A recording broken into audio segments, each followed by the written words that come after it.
नमस्कार बच्चों, कैसे हैं आप सब। आशा करती हूँ आप सभी अच्छे होंगे, स्वस्थ होंगे, खुश होंगे और अपनी पढ़ाई भी अच्छे से कर रहे होंगे। तो जैसा कि आप सभी जानते हैं, मैं हूँ आपकी हिंदी की अध्यापिका और मैं स्वागत करती हूँ आप सभी का आईसीटी वर्चुअल क्लासरूम में। तो आज हम यहाँ पर एकत्रित हुए हैं पढ़ने के लिए क्लास 9th की हिंदी। क्लास 9th की हिंदी में हम पढ़ रहे हैं हमारे हिंदी व्याकरण का टॉपिक वाक्य विचार के अंतर्गत जो वाक्यों के भेद हैं उन्हें। तो वाक्यों के भेदों में सबसे पहले वाक्य क्या होते हैं वो परिभाषा हमने यहाँ पर बताई थी। उसके बाद वाक्य की संरचना के विषय में हमने यहाँ पर बताया था और उसके बाद वाक्य के भेद कितने होते हैं वो हमने यहाँ पर बताया था। तो वाक्य के भेदों को हमने दो भागों में बांटा था। सबसे पहले अर्थ के आधार पर वाक्य के भेद जो कि 8 प्रकार के होते हैं और दूसरा हमने यहाँ पर बताया था रचना के आधार पर वाक्य के भेद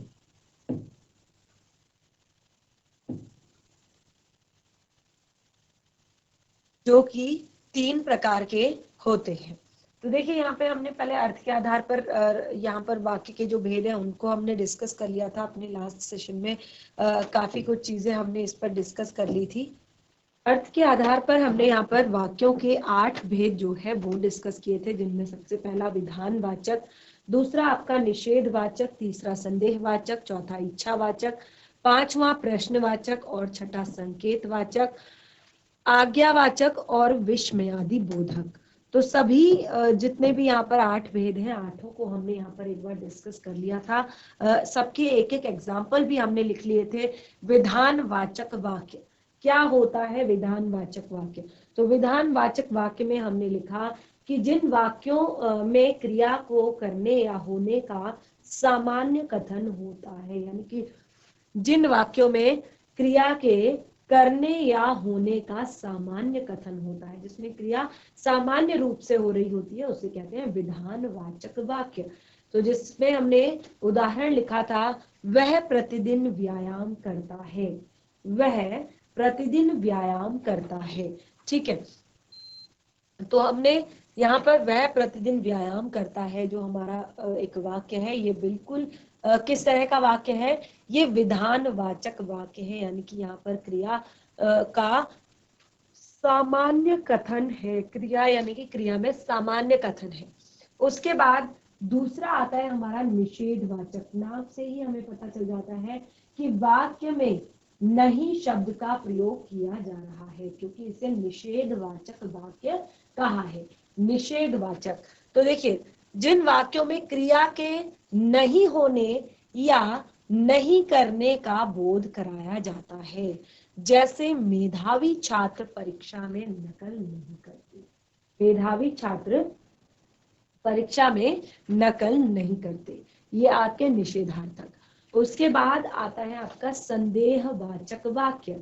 संदेह का अर्थ होता है डाउट, यानी कि कोई संभावना किसी बात की हो।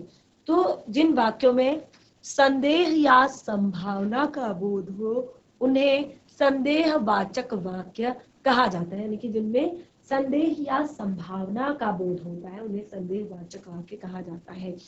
उदाहरण के लिए आप देख सकते हैं, मुझे नहीं लगता कि वह पास हो जाएगा, मुझे नहीं लगता कि वह पास हो जाएगा, मुझे नहीं लगता, नहीं शब्द का प्रयोग किया गया है, यानी कि ये वाक्य कैसा है कि संदेह यहाँ पर लग रहा है कि मुझे नहीं लगता कि वह पास हो पाएगा। एक संदेह है उसके पास होने पर कि वो पास हो पाएगा या नहीं, इस बात का डाउट है। तो साफ साफ क्लियर यहाँ पर पता चल रहा है कि ये संदेहवाचक वाक्य है। अगला है इच्छावाचक वाक्य। जिन वाक्यों में वक्ता, वक्ता यानी कि जो उस वाक्य को बोल रहा है, वक्ता की इच्छा, कामना, आशा, आशीर्वाद आदि का भाव होता है, उन्हें इच्छावाचक वाक्य कहते हैं।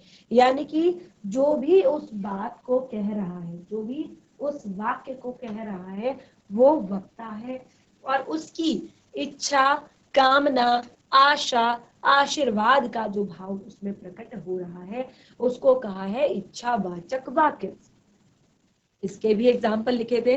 भगवान आपको सदा सुखी रखे, भगवान आपको सदा सुखी रखे। तो ये इच्छा और आशीर्वाद दोनों ही भाव यहाँ पर प्रकट हो रहे हैं।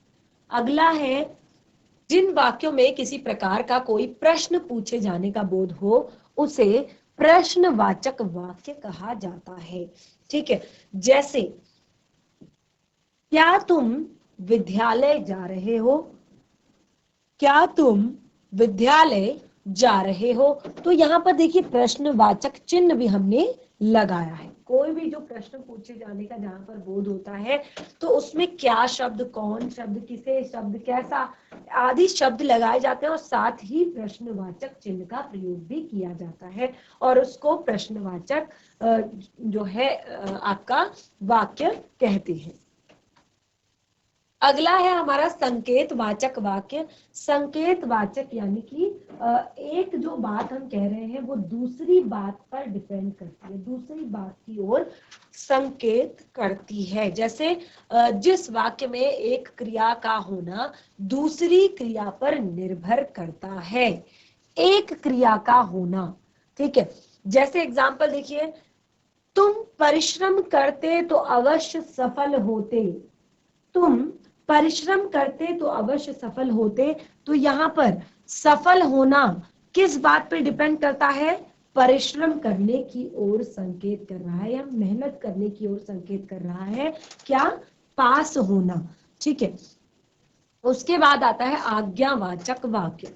आज्ञावाचक वाक्यों में क्या होता है, जिन वाक्यों में आज्ञा, अनुमति, अनुरोध, आदेश आदि का बोध हो, यानी कि जहां पे अनुमति लेना या देना, आदेश देना, आज्ञा देना, अनुरोध करना आदि का बोध होता है। जैसे मैं अंदर आ सकता हूँ, जैसे आप अपनी मैम को आप जाते हैं तो आप आते वक्त कहते हैं मैम मे आई कम इन, तो क्या करते हैं, अनुरोध करते हैं, अनुमति मांगते हैं। सदा सच बोलो, सदा सच बोलो, ये आज्ञा या आदेश दिया जा रहा है कि सदा सच बोलो। तो इस तरह से हमने यहाँ पर 7 जो अपने एक तरह से वाक्य हैं उनको पढ़ लिया था। नंबर 8 जो हमारा था लास्ट में वो था विस्मयादिबोधक वाक्य, विस्मयादिबोधक वाक्य।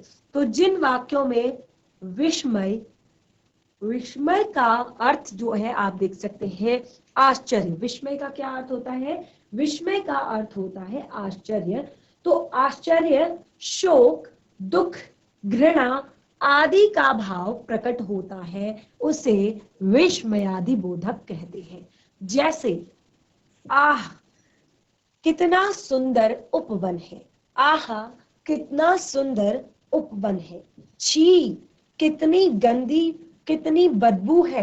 ठीक है, तो ये जो आपके शब्द हैं दोनों आहा और छी, ये आपके विस्मयादिबोधक शब्द हैं और ये जो हमने चिन्ह लगाया है इसको कहते हैं विस्मयादिबोधक चिन्ह।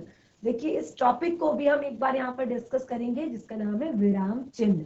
बहुत ही महत्वपूर्ण आपका ये टॉपिक है, साथ ही बहुत ही ज्यादा एक तरह से समझने के लिए भी अच्छा है कि आपको कौन से चिन्हों का प्रयोग कहां पर करना चाहिए। ठीक है, तो इस तरह से हमने लगभग यहाँ पर अर्थ के आधार पर वाक्यों के भेद क्लियर कर लिए थे अपने लास्ट सेशन में, जो कि क्लास 9th के सिलेबस का मेन पार्ट है। क्लास 9th के सिलेबस में आपके अर्थ के आधार पर सबसे ज्यादा प्रश्न आते हैं आपके वाक्यों के भेद में, यानी कि अगर आपको वाक्य परिवर्तित करने हैं तो अर्थ के आधार पर उसमें जरूर सबसे ज्यादा आते हैं।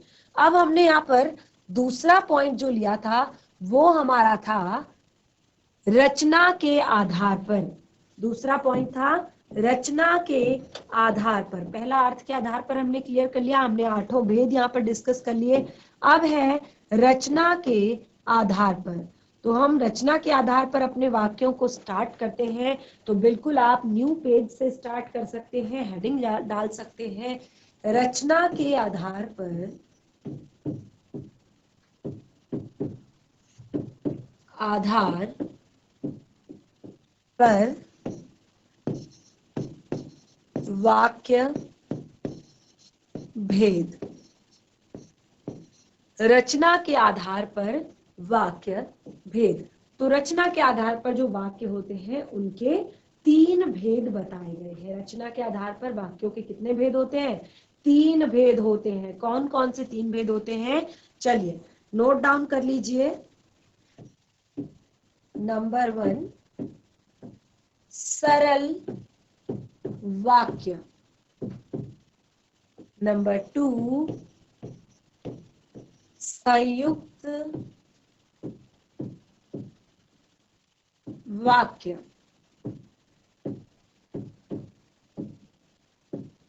और नंबर 3 है मिश्र वाक्य। नंबर 3 है मिश्र वाक्य। तो रचना के आधार पर हमने वाक्यों के 3 भेद यहाँ पर बताए। कौन कौन से भेद? सरल वाक्य, संयुक्त वाक्य और मिश्र वाक्य। देखिए ये जो आपके भेद है ये 3 ही है केवल, लेकिन एग्जाम में जब आते हैं तो बच्चे बहुत ज्यादा कंफ्यूज हो जाते हैं और कई बार बहुत ज्यादा गड़बड़ भी कर देते हैं। तो रचना के आधार पर वाक्यों के 3 भेद होते हैं। अब हम इन तीनों भेदों को यहाँ पर डिस्कस करेंगे। तो सबसे पहले हम सरल वाक्य से स्टार्ट करते हैं। अगर आप सभी ने पहले कभी पढ़े हों तो आप बता सकते हैं कि क्या होते हैं सरल वाक्य।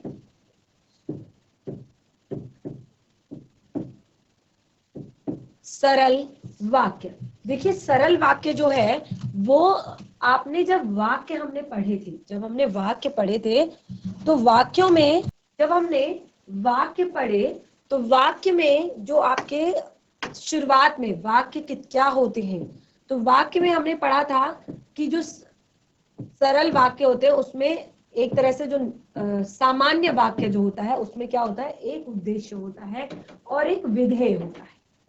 एक उद्देश्य और एक विधेय होता है।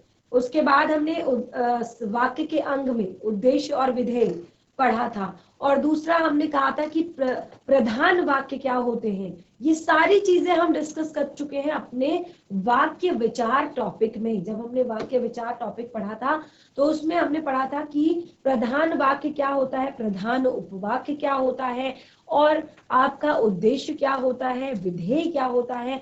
तो अब देखिए हम यहाँ पर सरल वाक्य पढ़ रहे हैं।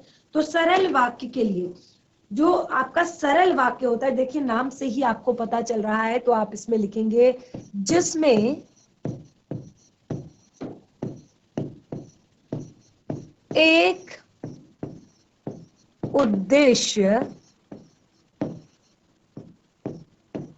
एक विधेय एवं एक क्रिया। सरल वाक्य जिसमें एक उद्देश्य, एक विधेय एवं एक ही क्रिया होती है। सरल वाक्य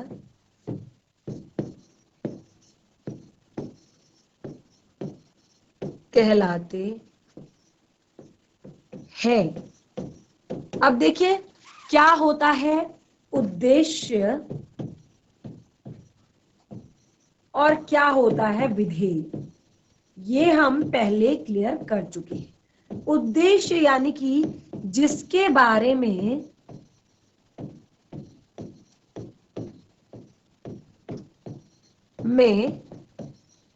बात की जा रही हो, उद्देश्य कहलाता है। ठीक है।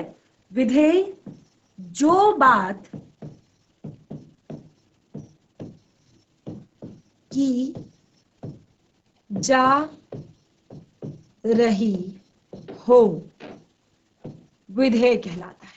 ठीक है। जिसके बारे में बात की जा रही है वो उद्देश्य कहलाता है और जो बात की जा रही है वो विधेय कहलाता है। उदाहरण के लिए राम बाजार जाता है। हमने कहा कि वाक्य में जिसके बारे में बात की जा रही है वो है आपका उद्देश्य।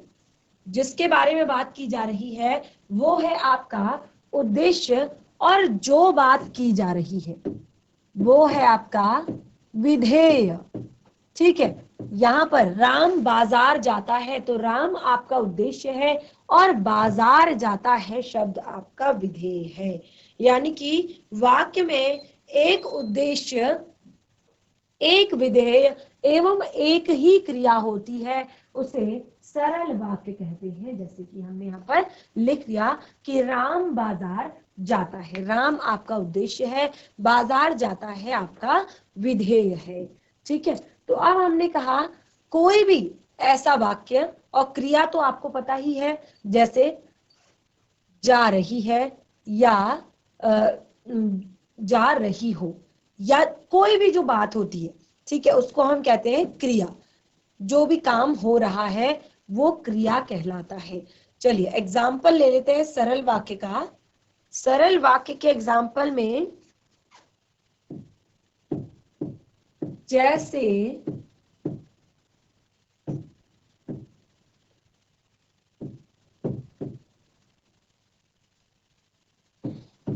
जैसे सीमा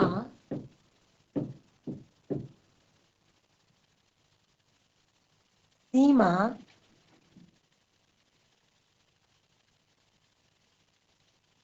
या हम लिखेंगे लड़की सुंदर है। ठीक है, लड़की सुंदर है। तो एक उद्देश्य, एक विधेय और एक ही क्रिया, सरल वाक्य। उसके बाद आते हैं आपके संयुक्त वाक्य। सरल वाक्य बहुत ही ज्यादा इजी है। अगर आपने वाक्य क्या होते हैं, वाक्य की परिभाषा, वाक्य के अंग, वाक्य के भेद, अगर आपने सब कुछ पढ़ा है, जैसे मैंने यहाँ पर कहा उद्देश्य और विधेय, अगर आपको उद्देश्य नहीं पता होगा, अगर आपको विधेय नहीं पता होगा, तो आप कैसे सरल वाक्य को परिभाषित करेंगे। यहाँ पर अब आपको उद्देश्य भी क्लियर हो चुका है कि वाक्य में जिसके बारे में बात की जा रही है वो उद्देश्य है, और जो बात की जा रही है वो विधेय है। ठीक है, तो अब हमने कहा कि संयुक्त वाक्य। संयुक्त वाक्य क्या होते हैं वो देख लीजिए। नंबर 2, संयुक्त वाक्य। और संयुक्त वाक्य आपको चेंज करने के लिए हमेशा यही आते हैं कि सरल वाक्य से संयुक्त वाक्य बनाइए, और सरल वाक्य से मिश्र वाक्य बनाइए, मिश्र वाक्य से संयुक्त वाक्य बनाइए। तो देखिए क्या होते हैं संयुक्त वाक्य। देखिए जिस वाक्य में दो उपवाक्य, जिस वाक्य में दो उपवाक्य समानता के आधार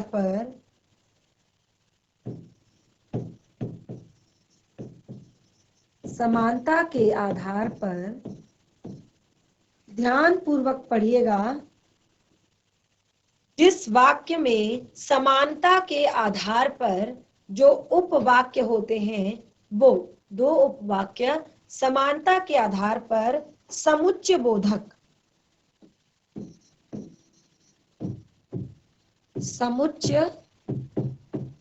बोधक शब्दों, समानता के आधार पर समुच्चय बोधक शब्दों से जुड़ते हैं, उन्हें संयुक्त वाक्य कहते हैं। संयुक्त वाक्य कहते हैं। एग्जाम्पल ले लेते हैं। उदाहरण के लिए देखिए, जहां पर हमने कहा जिस वाक्य में दो उपवाक्य समानता के आधार पर समुच्चयबोधक शब्दों से जुड़ते हैं, उन्हें संयुक्त वाक्य कहते हैं। संयुक्त वाक्य, जैसे बादल घिरे और मयूर नाचने लगे। बादल गिरे और मयूर नाचने लगे। बिल्कुल सेम इसी तरह का एक और एग्जांपल, बादल घिरे और वर्षा होने लगी। बादल घिरे और वर्षा होने लगी। ठीक है, तो यहाँ पे हमने कहा कि जिसमें दो उपवाक्य समानता के आधार पर, देखिए इन दोनों में क्या समानता है, बादल घिरे और मयूर नाचने लगे। तो जब भी आकाश में बादल घिरते हैं मोर नाचने लगते हैं। और दूसरा एग्जाम्पल है बादल घिरे और वर्षा होने लगी। आकाश में बादल घिरने लगे हैं अर्थात वर्षा होने वाली है। तो ये आपके जोड़े गए हैं समुच्चय बोधक शब्दों के द्वारा। तो देख सकते हैं समुच्चय बोधक शब्दों के द्वारा दो उपवाक्यों को आपस में जोड़ा गया है, इसीलिए इसको कहा है संयुक्त वाक्य। अब हम आते हैं अपने नंबर 3 पॉइंट पे, जो बहुत ही ज्यादा महत्वपूर्ण है, वो है आपका मिश्र वाक्य। ठीक है, नंबर 3 आता है आपका मिश्र वाक्य। देखिए मिश्र वाक्य क्या होते हैं, ध्यान पूर्वक समझिएगा। जो भी आपके एक तो मिश्र वाक्य में एक आपका प्रधान उपवाक्य होता है और दूसरा आपका आश्रित उपवाक्य होता है। क्या होता है, एक आपका प्रधान उपवाक्य होता है और दूसरा आपका आश्रित उपवाक्य होता है। देखिए प्रधान उपवाक्य और आश्रित उपवाक्य क्या होता है, प्रधान उपवाक्य यानी कि वाक्य में जिसकी प्रधानता होती है उसको प्रधान उपवाक्य कहते हैं, यानी कि इनको हम स्वतंत्र रूप से भी बोल सकते हैं, स्वतंत्र रूप से भी लिख सकते हैं, यानी कि ये अपना अलग से स्वतंत्र रूप से अपना अर्थ पूर्ण रूप से प्रकट करते हैं। लेकिन जो आश्रित उपवाक्य होते हैं, देखिए नाम से ही क्लियर हो रहा है, आश्रित उपवाक्य यानी कि जो प्रधान उपवाक्य पर डिपेंड होता है, आश्रित होता है। ठीक है, तो हमने कहा कि यहाँ पर एक प्रधान उपवाक्य तथा दूसरा आश्रित उपवाक्य होता है, वह मिश्र वाक्य कहलाता है। ठीक है, जिस वाक्य में एक प्रधान उपवाक्य और दूसरा आश्रित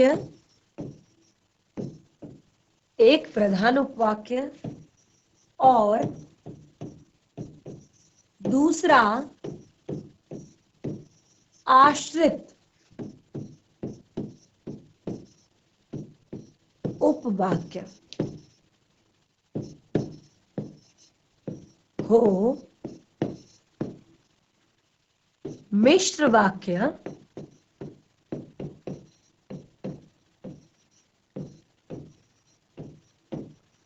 कहलाते हैं। मिश्र वाक्य कहलाते हैं, यानी कि जिस वाक्य में एक प्रधान उपवाक्य और दूसरा आश्रित उपवाक्य हो, मिश्र वाक्य कहलाते हैं। जैसे एग्जाम, और देखिए यहाँ पर ये जो शब्द होते हैं, ये समुच्चय बोधक शब्दों द्वारा इनको जोड़ा जाता है। और ये समुच्चय बोधक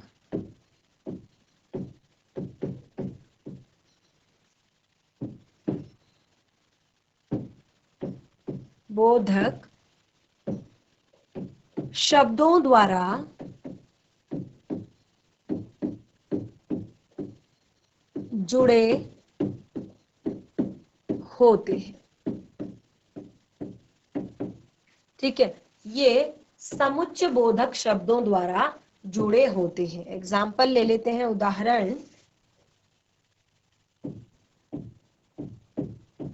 उदाहरण के तौर पे सभी जानते हैं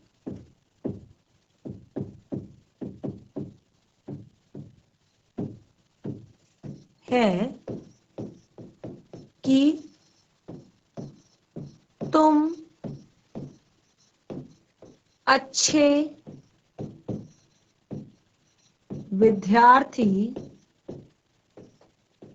हो। सभी जानते हैं कि तुम अच्छे विद्यार्थी हो। ठीक है, तो अब हमने यहाँ पे बता दें सभी जानते हैं कि तुम अच्छे विद्यार्थी हो। तो हमने यहाँ पर शुरुआत में क्या कहा था? शुरुआत में हमने कहा था कि जिसमें एक आपका प्रधान उपवाक्य होता है और दूसरा आपका आश्रित उपवाक्य होता है। ठीक है, तो यहाँ पर जैसे हमने कहा सभी जानते हैं, सभी जानते हैं, जो आपका शब्द है ये आपका प्रधान उपवाक्य है। सभी जानते हैं, नॉर्मली हम इसको यूज कर सकते हैं, इन वर्ड इस वाक्य को प्रयोग कर सकते हैं कहीं पर भी। सभी जानते हैं, किसी और वर्ड के लिए भी, किसी और आगे के दूसरे सेंटेंस के लिए भी हम इसको यूज कर सकते हैं। लेकिन तुम अच्छे विद्यार्थी हो कि समुच्चय बोधक आपका शब्द जो है वो है कि, उससे जुड़ा हुआ है अगला आपका पॉइंट। सभी जानते हैं कि तुम अच्छे विद्यार्थी हो। ठीक है, तो ये आपका जो है ये आपका आश्रित उपवाक्य है।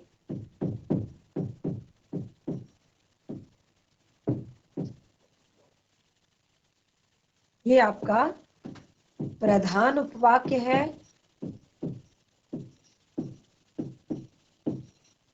और ये आपका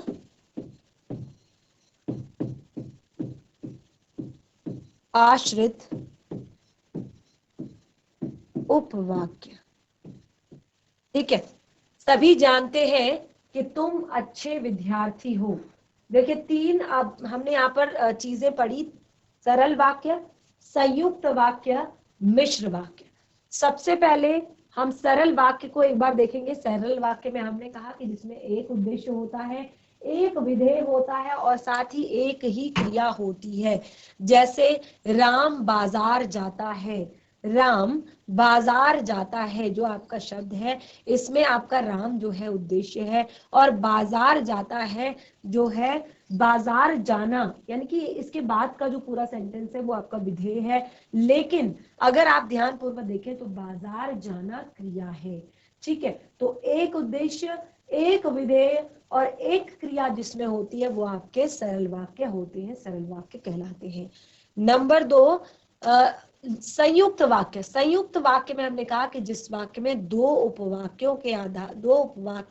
समानता के आधार पर, जो दो उपवाक्य होते हैं वो समानता के आधार पर समुच्चय बोधक शब्दों से जुड़े होते हैं।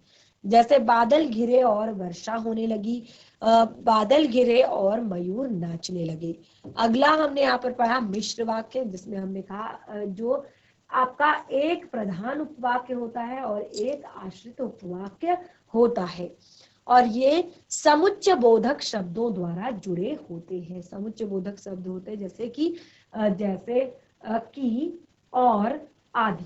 ठीक है, उसके बाद अब हम सबसे मेन पॉइंट कि क्या आपका वाक्य परिवर्तन, यानी कि वाक्य परिवर्तन आप किस प्रकार से करते हैं वो हम यहाँ पर जानेंगे। वाक्य परिवर्तन अगला जो हमारा पॉइंट है।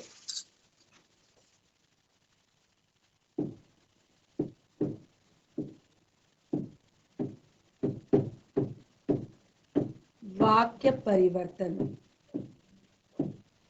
देखिए जो आपका वाक्य परिवर्तन जो है इसमें सबसे पहले हम लिखेंगे सरल वाक्य, उसके बाद हम लिखेंगे संयुक्त वाक्य और उसके बाद अंत में हम लिखेंगे मिश्र वाक्य। तो सरल वाक्य में क्या आएगा हमारा? सरल वाक्य में हमने कहा कि जिसमें केवल एक उद्देश्य होता है, एक विधेय होता है और एक क्रिया होती है। राम सो रहा है, राम सो रहा है। देखिए इसको हम संयुक्त वाक्य में कैसे लिखेंगे? राम सो रहा है, राम सो रहा है और मोहन पढ़ रहा है, और मोहन पढ़ रहा है। राम सो रहा है और मोहन पढ़ रहा है। तो ये हो गया आपका संयुक्त वाक्य। संयुक्त वाक्य में हमने कहा दो उपवाक्य समानता के आधार पर आपके समुच्चय बोधक शब्दों द्वारा जुड़े होते हैं। तो दो उपवाक्य है इसमें, राम सो रहा है और मोहन पढ़ रहा है, सेम सेम है। और हमने यहाँ पर जो शब्द लगाया है समुच्चय बोधक वो आपका है और। अब आती है मिश्र वाक्य की बात। तो मिश्र वाक्य में हमने कहा कि एक प्रधान उपवाक्य और एक आश्रित उपवाक्य। मैंने देखा कि राम सो रहा है। मैंने देखा कि राम सो रहा है। ठीक है, तो यहाँ पे मैंने देखा कि राम सो रहा है। अब देखिए जो मैंने देखा शब्द जो है ये क्या है, ये आपका प्रधान उपवाक्य है। ठीक है, मैंने देखा कि राम सो रहा है, मैं जो आपका मैंने देखा शब्द है ये आपका प्रधान उपवाक्य है। और कि राम सो रहा है ये आपका आश्रित उपवाक्य है। और इसको हमने कि समुच्चय बोधक शब्दों से जोड़ा है। उसके बाद एक और एग्जांपल ले लेते हैं यहाँ पर। वह यहाँ आया, वह यहाँ आया। संयुक्त वाक्य, वह यहाँ आया परंतु ज्यादा देर नहीं रुका। वह यहाँ आया परंतु ज्यादा देर नहीं रुका। यहाँ पर दो समान उपवाक्य, वह यहाँ आया, ज्यादा देर नहीं रुका। ठीक है, दो समान स्तर के वाक्य और उसको हमने यहाँ पर जोड़ा है समुच्चय बोधक जो आपके शब्द होते हैं, समुच्चय बोधक शब्द से। ठीक है, अब इसको हम मिश्र वाक्य में कैसे लिखेंगे? इसको हम मिश्र वाक्य में लिखेंगे जब वह यहाँ आया, जब वह यहाँ आया कैसे लिखेंगे? तब मैं घर पर नहीं था। जब वह यहाँ आया तब मैं घर पर नहीं था। ठीक है, तो ये हो गया इसका मिश्र वाक्य। इसी तरह से अगला हम एग्जाम्पल यहाँ पर लेते हैं। मैंने दो कविताएं, मैंने दो कविताएं सुनाई।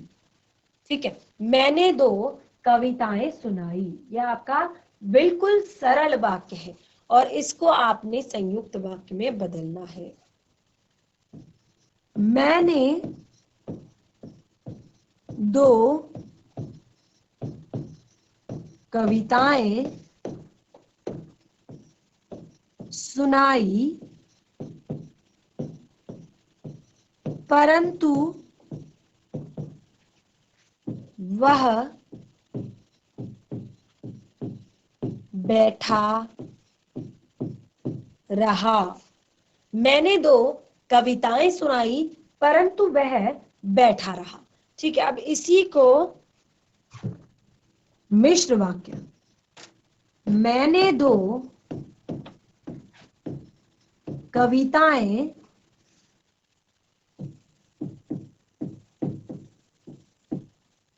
सुनाई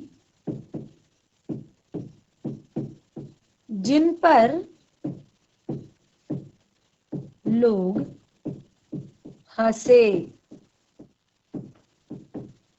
मैंने दो कविताएं सुनाई जिन पर लोग हंसे। तो देखिए, एक आपका प्रधान उपवाक्य, दूसरा आपका आश्रित उपवाक्य। प्रधान उपवाक्य, मैंने दो कविताएं सुनाई। प्रधान उपवाक्य क्या है? मैंने दो कविताएं सुनाई। और जिन पर शब्द क्या है? समुच्चय बोधक शब्द है। ठीक है, जिन पर क्या है? समुच्चय बोधक शब्द है। और लोग हंसे, लोग हंसे, ये आपका यहाँ पर आश्रित उपवाक्य है। ठीक है, तो इस तरह से एक छोटी सी टेबल जो है, जिसमें मैंने आपको यहाँ पर 2 से 3 एग्जाम्पल्स जो है आसानी से किस तरह से परिवर्तित किए जाते हैं, वो मैंने आपको यहाँ पर क्लियर कर दिया। आप सबसे मेन जो आपका टॉपिक आता है, अब यहाँ पे तो हमने क्लियर कर दिया कि सरल वाक्य के एग्जाम्पल क्या है, किस तरह से होते हैं, संयुक्त वाक्य के एग्जाम्पल किस तरह से होते हैं, और मिश्र वाक्य के एग्जाम्पल किस तरह से होते हैं। तो अगला आपका जो मेन पार्ट आता है वो है वाक्य परिवर्तन। ठीक है, अगला इसका भाग आता है वाक्य परिवर्तन। तो वाक्य परिवर्तन जो है वो आपका 3 तरह से होता है। वाच्य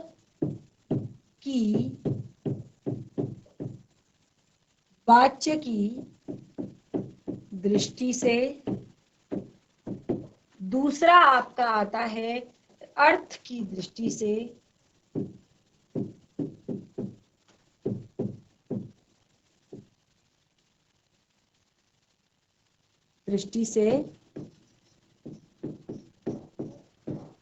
और तीसरा आपका आता है रचना की दृष्टि से।